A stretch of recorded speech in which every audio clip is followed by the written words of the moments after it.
And we're back, and one of my favorite people joining us today, John Wooley, writer extraordinaire. John, good to have you. Thank you, Sam. It's always great to be here. Now, I have to say up front, I have read and reread Keynes. Good. Your latest, well, not really your latest, but you're next to the latest. Golly, what history you managed to dredge up. It's worth every minute I spent on it. Now, today, we're going to be talking about a book about a friend of mine named Billy Parker, who made his bones in radio here and in country music.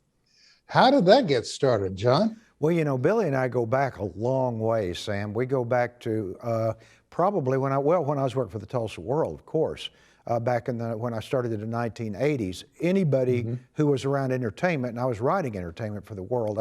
I was hired to write the country music beat, among other things. And everybody around Tulsa, if you knew anything about country music, you had to know Billy Parker. Sure. And you had to know the way that he did it. He was the guy who brought it to you. And at that time, that was when he was also landing a lot of stuff on the country charts. I'll tell you what, a lot of folks don't realize it, but Billy has walked the walk and talked the talk. He's been around. Absolutely has. And you know, we did a show called Wooley Wednesday on KVOO AM for about 9 years together, a Western swing show, which was the predecessor of the show I do now on KWGS. And it worked because Billy was the guy who done it, right? He is the one who did it. And I was kind of the sort of the four-eyed grad student coming in, and between the two of us, we really had a kind of a synergy because of that. Because Billy, as you well know, Sam, and you're a good friend of his, Billy's the authentic deal. I don't understand. Well, let me just lay it out, John. I don't know how in the world you would tackle a project like this, because where do you start with Billy Parker? How far back do you go? Well, we actually went back to his birth. When he was born, and actually his birth certificate, come to find out, had the wrong name on it, and that was a pretty good place. That was a pretty good place to start. Although, like we did with the Keynes, we didn't necessarily go completely chronologically from the very beginning. And incidentally, my co-writer on this, along with Billy, is Brett Bingham, who is also the co-writer on 20th Century Honky Tonk, the Keynes ballroom book. And he's a longtime friend of Billy's as well. I got to ask you, John, I've known you a number of years. Did you learn anything about Billy you didn't know?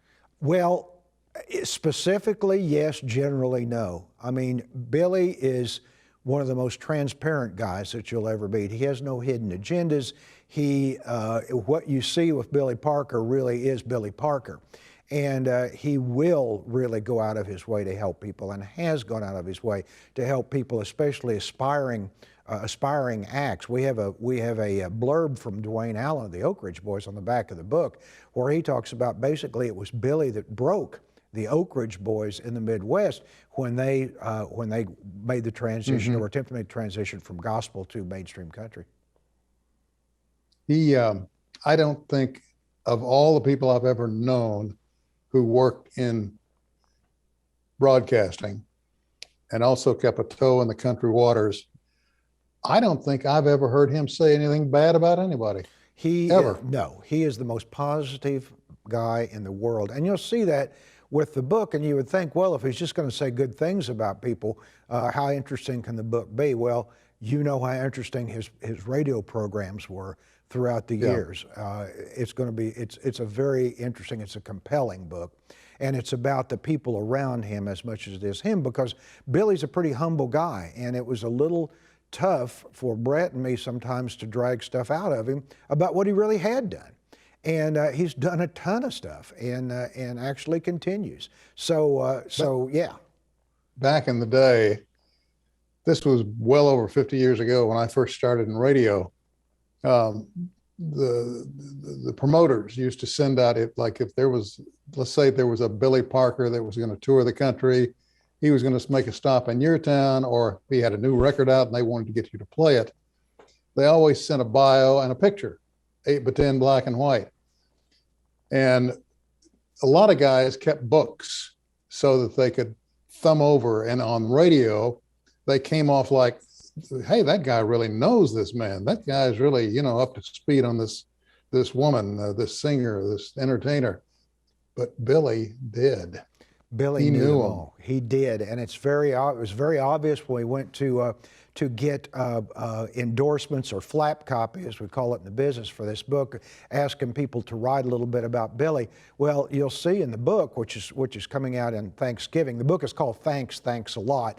So we thought it might be a good idea to have the official release date as Thanksgiving. Seemed to work out very well. And the first piece of flap copy we have is from Dolly Parton, and saying how that's great great. it is that Billy.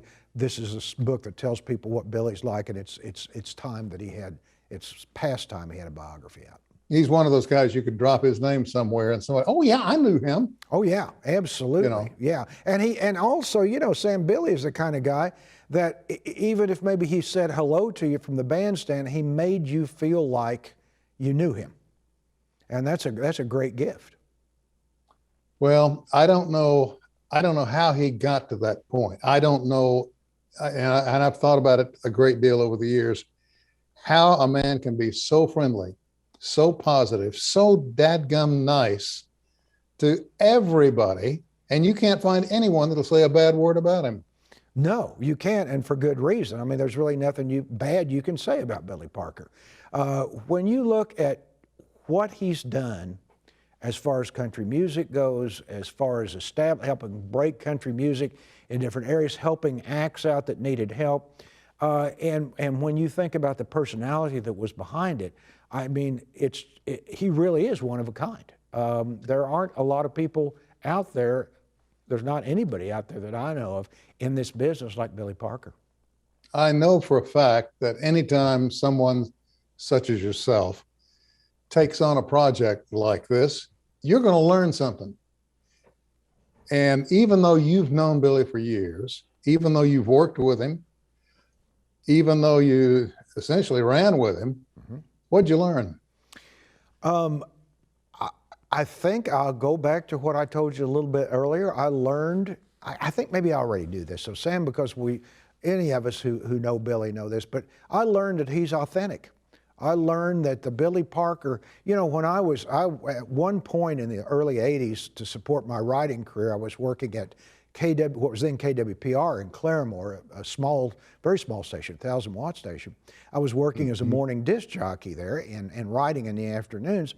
And Billy was really going to town. That's when, of course, KVOO AM was 50,000 watts, just that flamethrower. And I would hear Billy on the radio, and I'd think, nobody can be that nice of a guy. And then I found out later on, at least one person could, and that's Billy.